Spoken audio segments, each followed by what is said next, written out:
Today I'm going to be taking you aboard Turkey's train that ran all the way to Baghdad in Iraq. We'll take a look around the first class only interior of the legendary Taurus Express and dive into the past of this historic connection. There's even a chance to travel along the brand new Konya to Karaman high-speed line from the comforts of this classic diesel-hauled train. Join me for an exciting adventure into southern Turkey. Hello and welcome back to another video. Today I'm at Konya station in Turkey and I'm going to be travelling on board one of the TCDD Turkish Railways Anahat mainline trains down to Karaman. This train is the Taurus Express, which runs all the way down to Adana and has quite the history, originally running between Istanbul and Baghdad in Iraq. For this journey I'm travelling in first class, so I'm really looking forward to seeing what the mainline railway experience is like in Turkey. Let's go! Welcome to the beautiful city of Konya in Turkey, a cultural hub with some amazing Anatolian architecture. The station here opened in 1896, serving a brand new line from Eskişehir and Afyonkarahisar.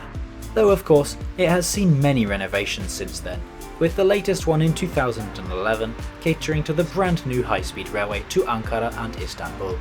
But now let's head inside. Konya station has two separate departure areas, so make sure you go to the correct one. High-speed trains depart from dedicated platforms and require a security check, while all other services can be accessed from the underpass. My ride today will actually be running on a high-speed route, but more on that later on. Like many stations in Turkey, this one is very modern and accessible.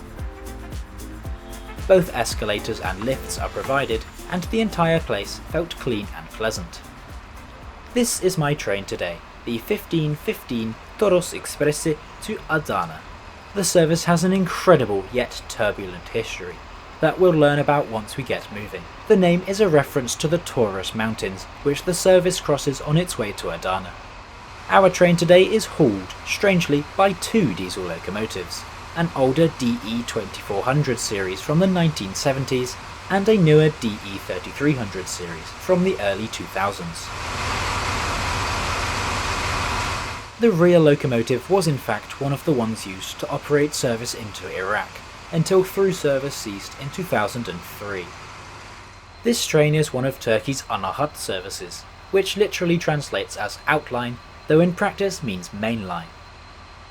We'll be departing at 15:15, so let's get on board and find my seat. I've booked a first class ticket today, which was actually the only option. All 6 carriages on this train are first class, with a 2+1 layout. Most seats face forwards to start, but can be rotated to form bays of 2 or 4. There were 2 different interior designs, with some carriages at random having different seating. Despite having 2 locomotives, the rear carriage features a diesel generator to provide power to the carriages, including for the heating and air conditioning system. Seat numbers are displayed on the seats, with each carriage having 60 of these wide recliners. Today I've booked coach 6 seat 43, which I booked online. Though in reality you could sit wherever you wanted, as this train was not busy. While I get comfortable in my window seat, let's take a look at today's route. We'll be travelling along the entire length of the Konya to Karaman high-speed railway, heading generally southeast through various other towns on the way. Journey time today is scheduled to be 1 hour and 24 minutes, covering 101 kilometres or about 63 miles. Departure is on time at 15:15. We leave the historic city of Konya behind for our short trip over to Karaman today. Konya is a major city in Turkey with a fast-growing population. Nonetheless, it retains a lot of its culture, which you'll see in the form of mosques and museums. I can't wait to show you around this train's interesting interior, but first, let's dive into the history of the route. This section of track is the Konya to Karaman high-speed railway, a heavily modernised route running at up to 200 km an hour between the two named cities.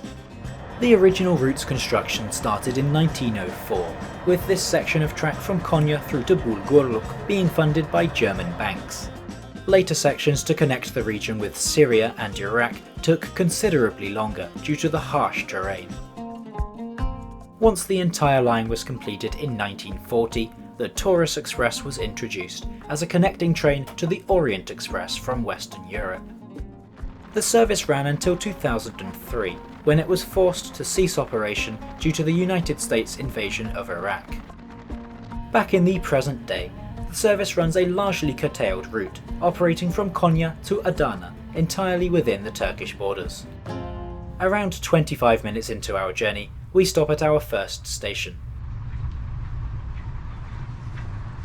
Our train is actually longer than the platform here, so be careful not to miss your stop. Kaşınhan has a population of around 4,000, so it's rather fortunate to have a station on the high-speed railway, even if the faster services don't stop. Now we're back on the move, there's very little to see out of the window. So let's take a look at the inside of the train. As I mentioned earlier, there are two designs of carriage. I actually found this one fairly uncomfortable, thanks to being pretty hard and having a poor shape.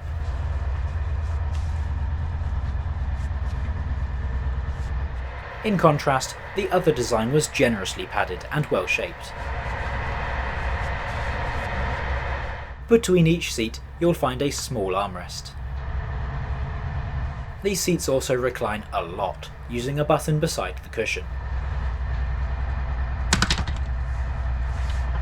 European-style power sockets can be found on the wall next to each seat, however, these weren't working today.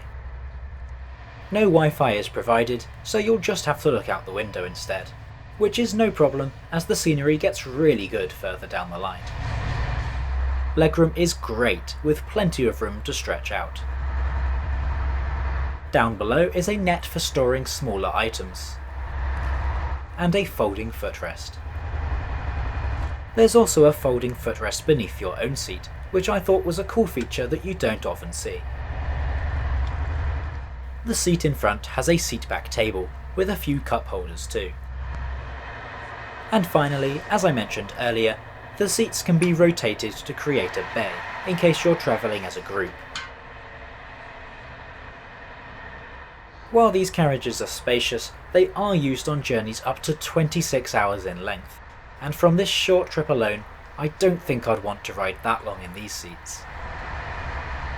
Looking back out the window, we make a brief stop at Cumhuriyet, the second of our 3 cooling points.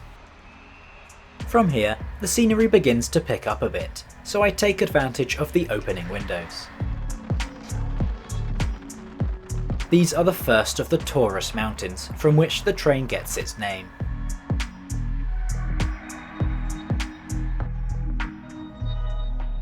After another stop at Arıküren, we'll run non-stop to Karaman.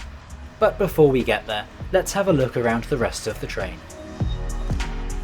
At the door, there's a branded ashtray for passengers to use before boarding the train.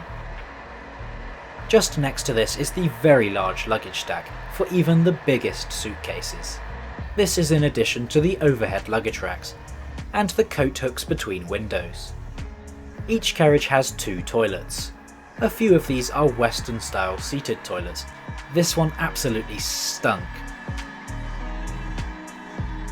However, most are Eastern style squat toilets, as is commonplace in Turkey.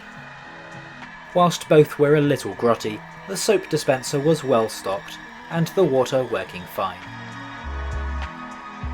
During my walk around the train, I found something that rather surprised me. It looks like one of these doors is broken. This allowed for a perfect view of the beautiful, distant snow-clad mountains.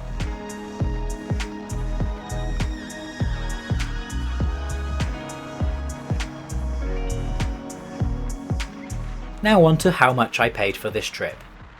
I bought my ticket just 1 day in advance, with a youth discount of 15%. This cost 16 liras 50, which I think is pretty great value for money considering how spacious the carriages were, even if they weren't the most comfortable out there.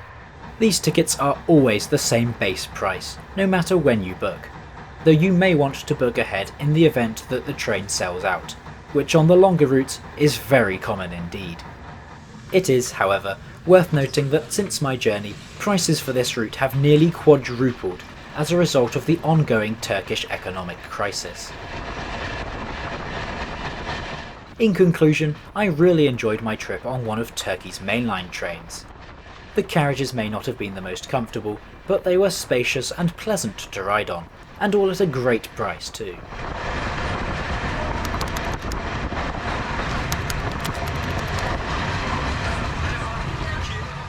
As always, let me know what you thought of the experience on this historic service in the comments, and you're not going to want to miss the country's incredibly cheap high-speed train, so be sure to click up here now.